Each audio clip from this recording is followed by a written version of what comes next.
एकदम सुरुदेखि अन्तिमसम्म हेरेर साथ दिनु होला है त। सम्पूर्ण दर्शकबिनहरू नमस्कार। तपाईँले आज मलाई अर्कै ड्रेसमा देख्नु भएको छ।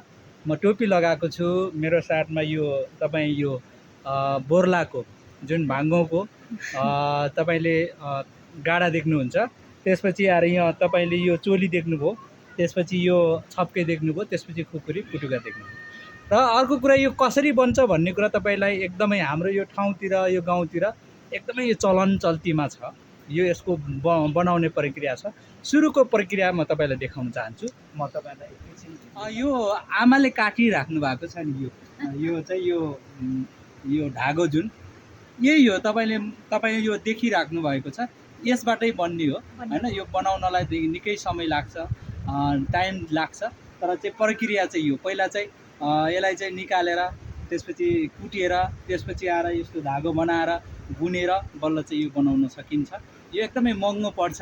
यो हाम्रोतिर धेरै महँगो पर्छ है। अब तपाईँहरूकोतिर अब छुट्टी चलन छ, कसरी लगाउनुहुन्छ, तर हाम्रोतिर चलन चल्तीमा एकदमै महँगो छ। पहिलाका बुढापाकाहरूले पुर्खाहरूले चाहिँ यो फेसन लगाउनुहुन्थ्यो, आफ्नै उत्पादन लगाउनुहुन्थ्यो, आफैले उत्पादन गरेर लगाउनुहुन्थ्यो। तपाईँलाई कस्तो लाग्यो यो भिडियो?